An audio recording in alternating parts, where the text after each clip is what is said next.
Today marks the beginning of a new era of baseball in Cleveland. After being known as the Cleveland Indians for over a century, the organization has finally decided to change their team name and thus embark on the start of a new journey. The old era of Cleveland baseball centered around losing, turmoil, and drama. But today marks the end of the previous generation of baseball in Cleveland and the beginning of a new chapter for this organization. So with that being said, I would like to welcome everybody to the first episode of the Cleveland Guardians franchise here on MLB The Show 22.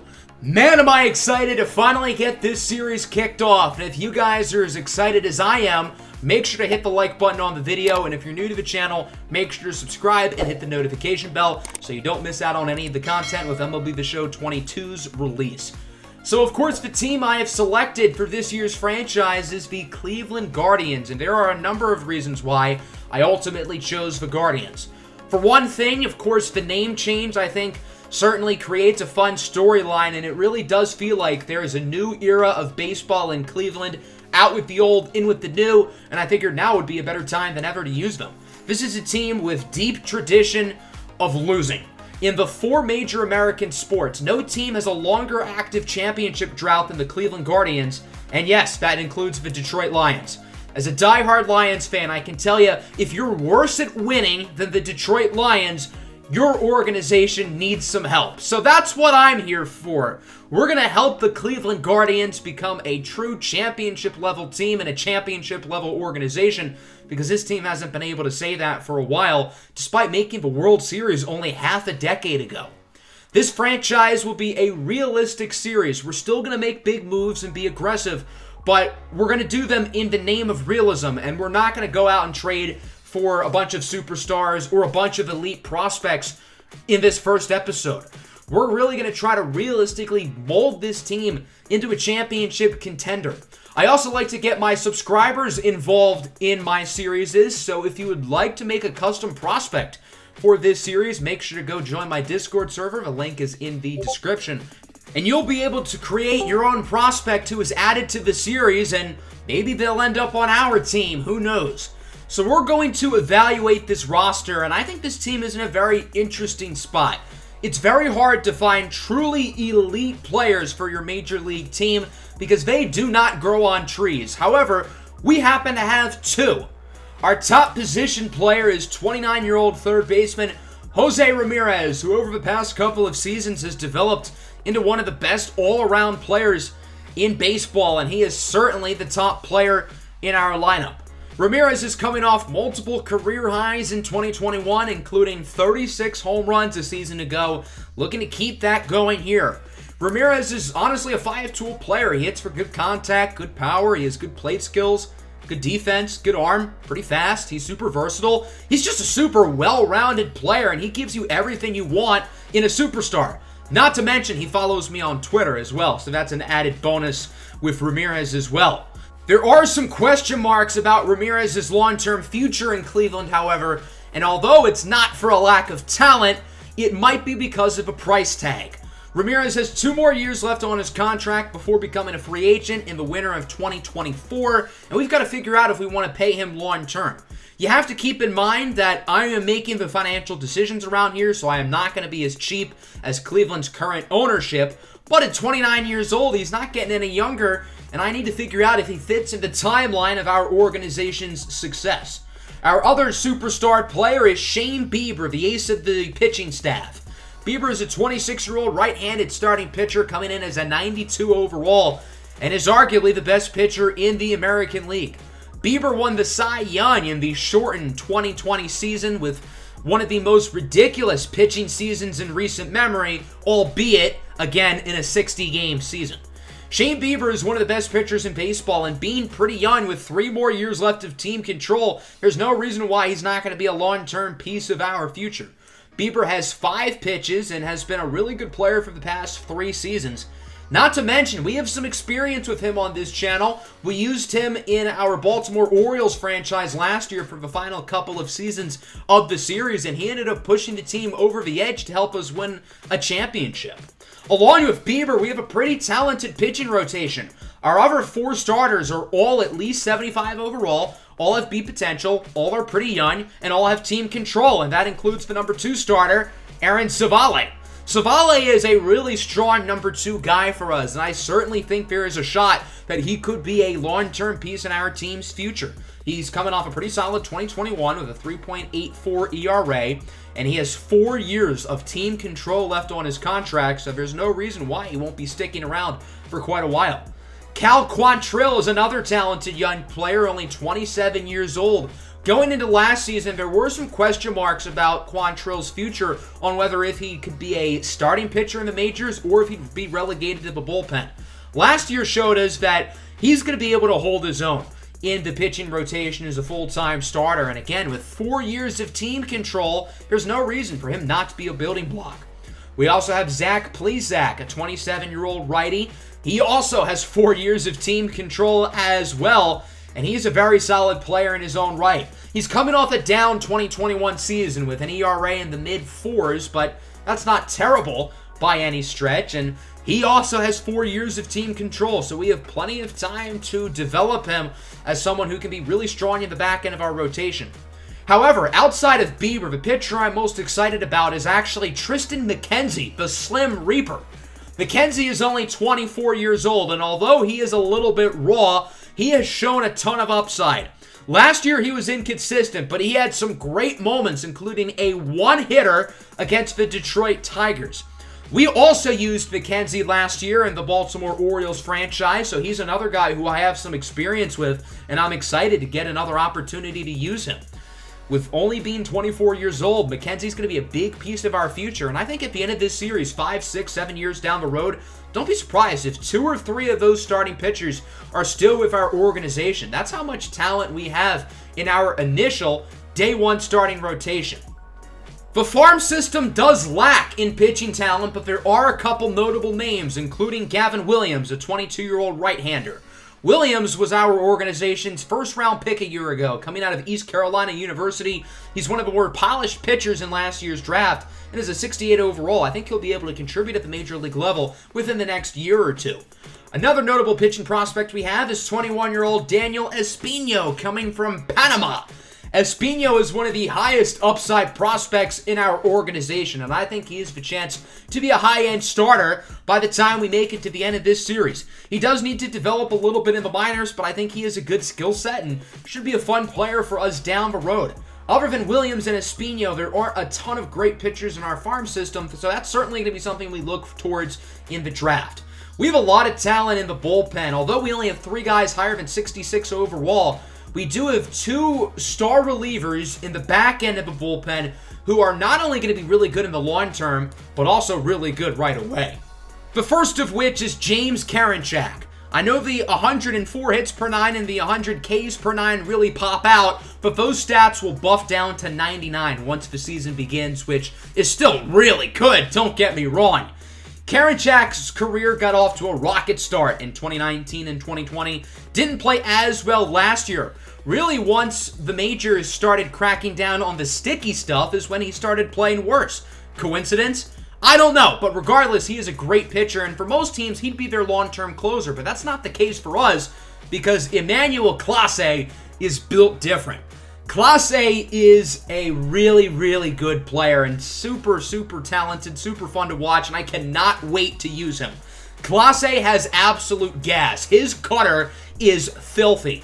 He is one of the core pieces of this rebuild and a player who I am confident will stick around by the time we make it to the end of this series. Clase had a fantastic 2021 in Cleveland with an ERA sub 1.3 in nearly 70 innings of work.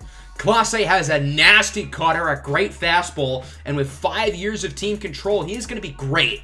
I got to use him in my Pirates series in MLB The Show 20, and he was a good player, but the concern with him was always the walks.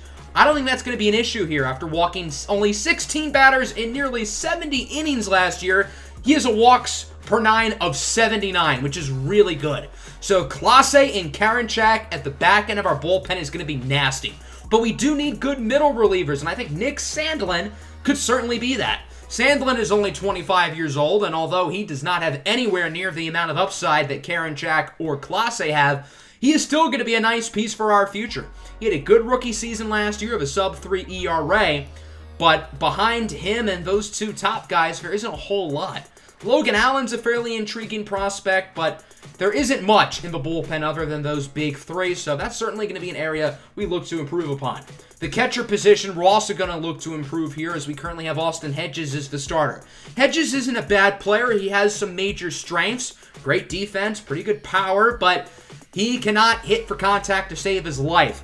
He has not hit above 200 since 2018 and is a career 194 hitter. With him being a free agent in the offseason, I'm not entirely sure if I'm going to bring him back, so we're going to have to figure out that situation. Luke Maile is the backup, and the prospect who intrigues me the most at catcher is Bo Naylor. Naylor only has C potential, which I know isn't great, but I do think he has a pretty good skill set as a well-rounded player who can hit the ball fairly well, and if he can develop a little bit more, I could see him as a starting catcher, maybe even our long-term catcher of the future. The fun thing with Bo Naylor is he actually has an older brother who plays baseball in our organization as a major league starter, and that's first baseman Josh Naylor, who can also play the corner outfield spots.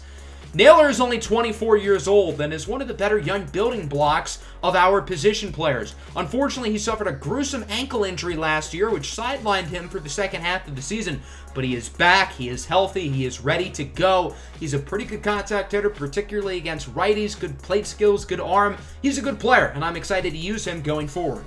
He's not the only fun player we have at first baseman. 25-year-old Bobby Bradley is a super intriguing player as he can hit absolute nukes. Bradley is not a good contact hitter whatsoever, but he has a ton of pop in his bat. Bradley's another player I have used in the past, all the way back in my MLB The Show 18 series with the Tigers when I only had a few hundred subscribers. Bradley only hit 200 last year, but 16 home runs in less than 80 games. That's awfully impressive, and Bradley, if he can develop his contact a little bit and his plate skills, could certainly be a piece of the future. Behind Naylor and Bradley, there isn't much of a first base position in our farm system. As we look at second base, the starter here will be 23-year-old Andres Gimenez out of Venezuela. Gimenez was a big part of the Francisco Lindor trade a couple of off seasons ago with the New York Mets. Gimenez is a fantastic defender right away, and although he's not a phenomenal offensive player, only hitting .218 a season ago, at 23 years old, he could certainly develop. The farm system also isn't the best here. Richie Palacios isn't bad. We have some other depth players with Ernie Clement and Owen Miller, but it's not great. As we move to third base, obviously we already talked about how good Jose Ramirez is and also the possibility of him maybe not sticking around long term. So that poses the question, if we were to eventually get rid of him, is our long-term third baseman on the roster? I can't confidently say yes, but Nolan Jones does give us some upside.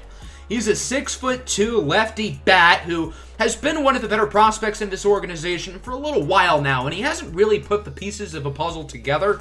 But I still expect that he will turn into a good major league player with due time.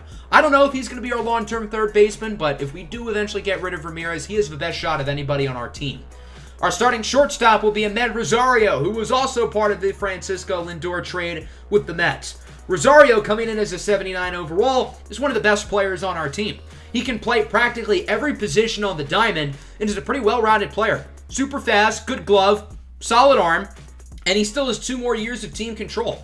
He's a decent enough hitter. He's great contact, particularly against lefties. And overall, he's a well-rounded player who I'm not opposed to building around for the foreseeable future. Our main backup infielder will be 26-year-old Yu Chang. Good glove, good pop in his bat as well. He's a pretty solid player, but what I'm really intrigued at shortstop is some of the talent we have in the farm system, because some of our best prospects are here at shortstop, including 21-year-old Brian Rocchio, who comes in as a 70 overall with A potential, the only A potential prospect in our entire organization, and in my opinion, the best prospect in our organization. Rocchio will start in AAA, and already being a 70 overall, he has the chance to be a major leaguer, say, halfway through season number 1. Good glove, good athleticism, he's a good contact hitter, needs to improve on his power and his vision, and he also really has to bulk up, only being 150 pounds, but again, he's only 21 years old, he has plenty of time, and I think he's got a shot to be a stud. But we have other really good talent at shortstop as well in the farm system, including Gabriel Arias from Venezuela. Arias is 22 years old, and I think his bat has more upside than Brayan Rocchio. He's not the athlete that Rocchio is. He doesn't have the glove, and he doesn't have the plate skills that Rocchio does, but I think Arias has more raw talent, and with his versatility, he could be really, really good. There's also Tyler Freeman, who despite only being a 66 overall, in my opinion, is better than Arias and Rocchio right away. I don't think he is as high of a ceiling as either of those two, but I think he has a higher floor and is another guy who could join the Major League team fairly early into this series, maybe this year. So if Rocchio, Arias, and Freeman, we certainly have our shortstop of the future on the roster. The question is who? Jose Tena is also pretty good. He's a top 10 prospect in their organization. I think I'm going to bump his potential up to a C, because if you're a top 10 prospect, you should not have D potential. The starting left fielder will be 27-year-old Oscar Mercado. Mercado was a top prospect at one point and never has truly developed yet, but there are still some skills that leave you hopeful. Mercado had a great rookie season in 2019, but hasn't been able to carry that over the past 2 seasons. He is a great glove, and although an inconsistent bat, you know the talent is there, and we're going to try to build around him, get the most of his game, and we still have plenty of time as he still is a long while on team control. The starting center fielder will be Miles Straw, who was acquired last year in a deal with the Houston Astros. Straw is a fine player. He's very fast. He is a phenomenal glove out there in center field. I don't know if he's going to be a long-term piece for us. I don't think he is the bat to do that, but the rest of his game is really good. Another great center fielder we have on our team is 21-year-old George Valera, who per MLB.com is the #1 prospect in their organization. Personally, for this series, I think Daniel Espino and Brayan Rocchio both have a little more upside, but George Valera is still going to be very good in my opinion. Pretty good glove. The raw offensive talent is there, and although he does need to develop only in Double-A, he could be a really, really good player for us, and I'm excited to see his future. So of all the players on this team, I'm excited to use a lot of them. None more than our starting right fielder, Franmil Reyes, who is a beast in MLB The Show simulation. This guy has 99 power against righties, and he has always dominated whenever I have played against him or simmed against him. I am so happy to have this guy on my team because he is going to be an absolute beast for us. 1,000% do I expect him to be in our long-term future. I'm not sure if he's going to be the long-term DH or if he has a spot in the outfield, but he is a fantastic offensive player. He's a decent enough contact hitter coming off an 846 OPS season, and obviously his power is fantastic. 99 against righties, 89 against lefties. He is going to be great. We also have some talent in the farm system here at right field with Will Benson, a 23-year-old who is a little bit raw, but I think he has the raw athleticism to be really good. Benson has very good power for his age and has an absolute cannon of an arm. His contact and plate skills leave a lot to be desired, but he has the athletic upside to be really good. Along with Benson and Reyes, we have a couple other decent players at right field. Bradley Zimmer and Daniel Johnson will be our 2 backup outfielders on the Major League roster, and they'll occasionally start here and there. So there you go. That's the 2022 Cleveland Guardians.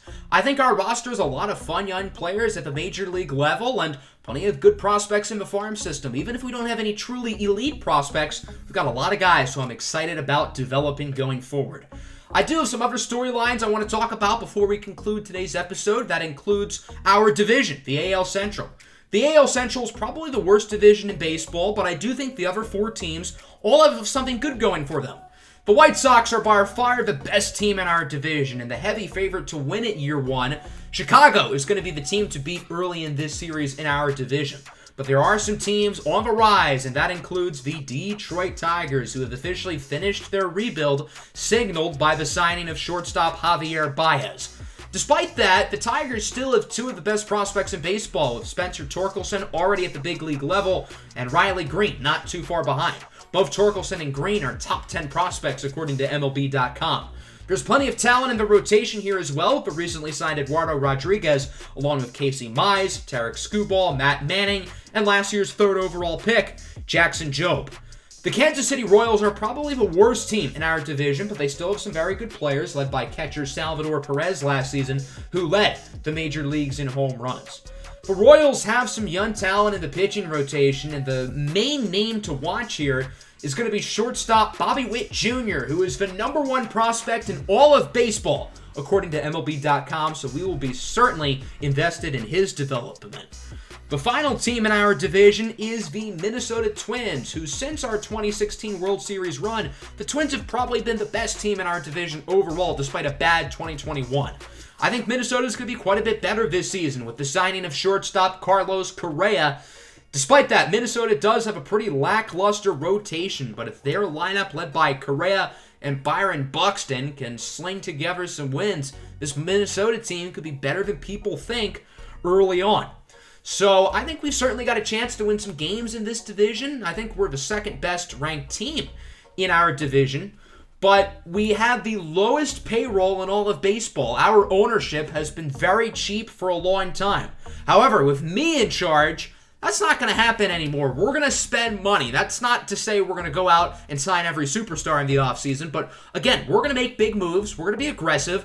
And in 5 years from now, our payroll is going to be a lot more than $53 million because, to be quite frank, that's embarrassing, and that shows that the previous regime does not care about building this team, but I care about building this team into something special. Let's take a look at our lineups and rotations here for day one. Obviously, these are subject to change throughout the season, but this is what we're going to rock with for now. And of course, players are going to be subbing in and out. The bench guys will certainly have an opportunity to compete, and eventually we'll add some of our prospects. Once they do well, obviously, we're going to make other roster moves throughout the series. So this roster and lineup is certainly going to look different by the end of this series. By the end of this season, I think it'll look a lot different. But that's what it's going to look like for now. The pitching rotation I'm very excited about with Bieber, Savale, Quantrill, Plesac, and McKenzie. Although the bullpen is a little bit weak, the back end featuring James Karinchak and closer Emmanuel Clase is going to be really, really fun. So I cannot wait to see how our pitching staff performs this season and which guys end up being long-term building blocks for our organization. Next episode, we're going to kick off the season with opening day against the Kansas City Royals. We're going to play another game in there as well in early April. Let me know which series you'd like to see. Maybe Minnesota, maybe the Reds, maybe the Giants. Let me know in the comments who you'd like to see us play against in the next episode. So that's going to conclude this one. I hope everybody enjoyed. Again, I cannot wait to officially get this series started and fully in motion. Next episode, as I said, will be opening day. I plan on uploading that tomorrow. So again, make sure to hit the like button. Make sure to subscribe if you're new. Peace out. Let's go, Guardians.